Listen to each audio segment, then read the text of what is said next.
Hey everyone, Cralopix here, and today I thought I'd do something with some yarn today. I'm actually going to make a pom-pom floor rug in pixel art style. So I bought a pom-pom maker, a really cheap pom-pom maker, like kind of falls apart.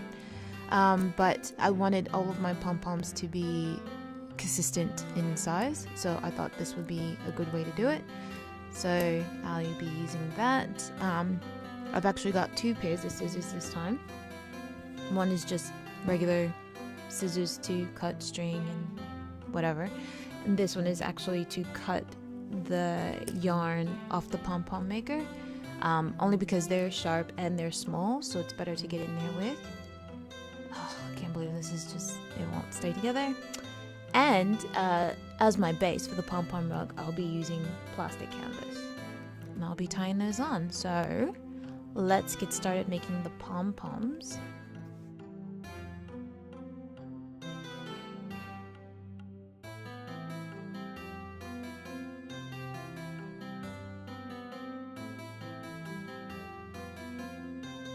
I just didn't know, I did buy it was a cheap set of 4 different sizes of these pom-pom makers, and it was really cheap. It was like $5 for the whole set or something. I would just recommend that if you're going to do this and you want to use a pom-pom maker, like one of these types, I would go ahead and splurge a bit more money, because one, you'll get a lot of usage out of it because you need to make a lot of pom-poms for this, and 2, it'll last longer, I think.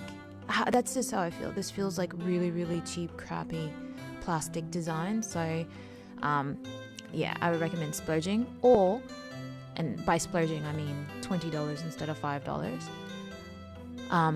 And your other option could be making your own pom-pom makers out of like cardboard or something like that.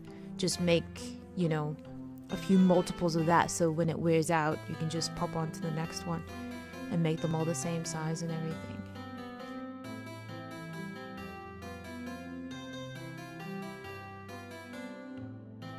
It creates a bit of a mess when you trim the pom-poms, so I brought in a special piece of paper to cut on so I don't mess up my new fabric. How do you guys like the color?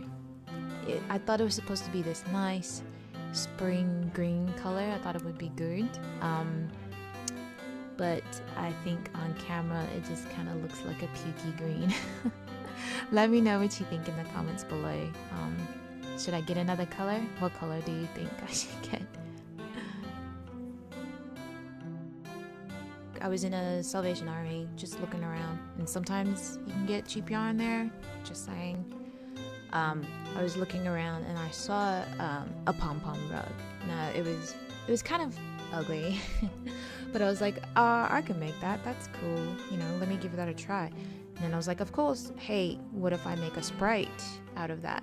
So, and I was just thinking I could use an extra rug by my bed anyway, so why not? Let's give it a try. How hard can it be, right?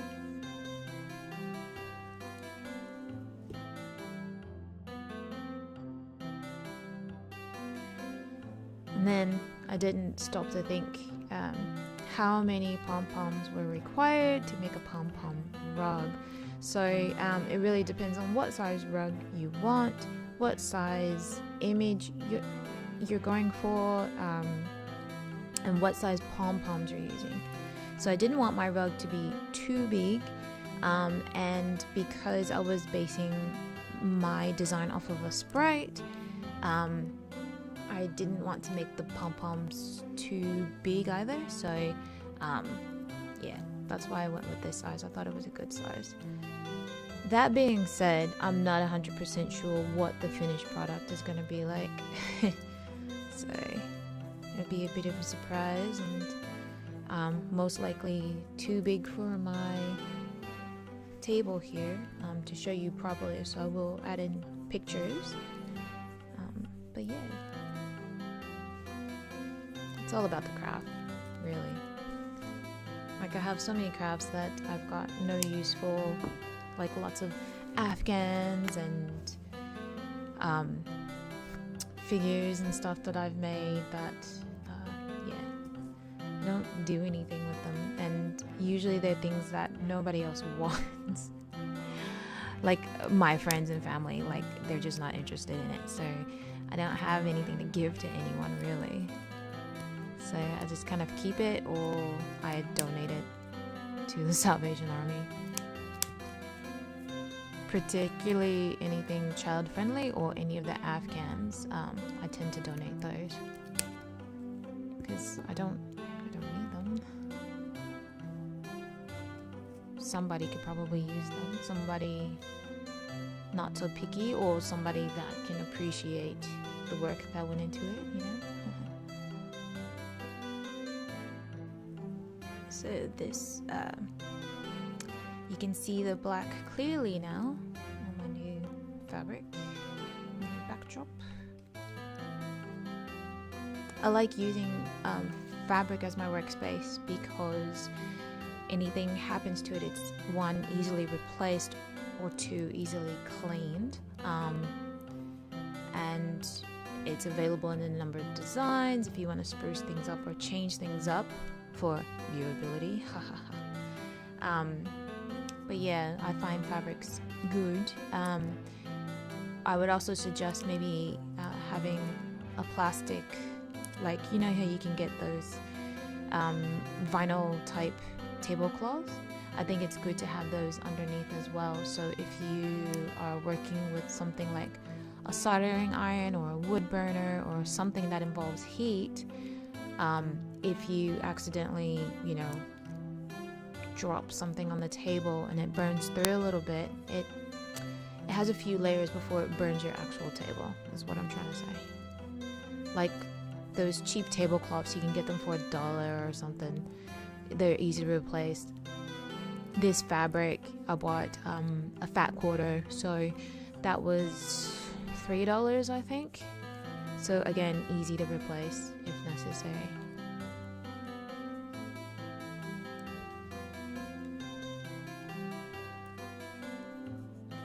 And then if you don't have to replace it, you got something cheap that'll last you for a long while. Ta-da! Win-win.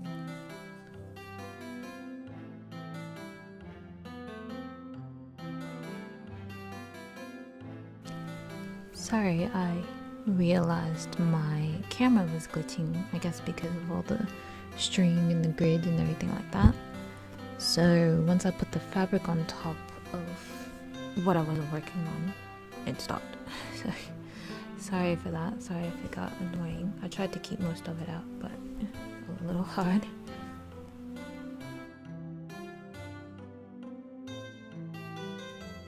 If you think it would be good to have a tutorial on how to make these, just let me know in the comments, and I will do my best to whip one up. One of these pixel pom-pom rugs. There we go. This is as full of a picture as I can get.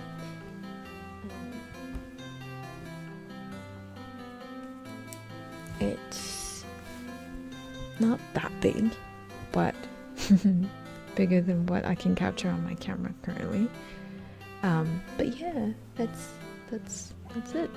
It's got a few things that need to be adjusted with it. So like you can always go in and make these a little bit more aligned. And also for me, I mean, I really like it, but I definitely put them a little too close together. So that's something that if I did this again, I would adjust. But other than that, it's really nice. You can tell I put a little too tight because it puffs up a little bit. I reckon that'll change over time, but yeah, it's really tight, so it started to curl in on itself. The only other real problem I had is all these little fuzzies. If anybody has a way, like a super secret technique, please be kind and share in the comments what your technique is to getting rid of these little bits of fluff. Like on my workspace, you can see here that I have this little fluff everywhere. It absolutely got everywhere. But yeah. For the backing, I was going to put, like, I cut some of the strings off. I don't want to show you the whole back because I don't want the camera to freak out again. I need to cut that one. But I cut down some of the strings, and I was going to put adhesive felt on the back, but I had gotten my adhesive felt out. Realized I had it for too long, or maybe it was a cheap one, but it wasn't right. The adhesive was just not right. It wasn't there.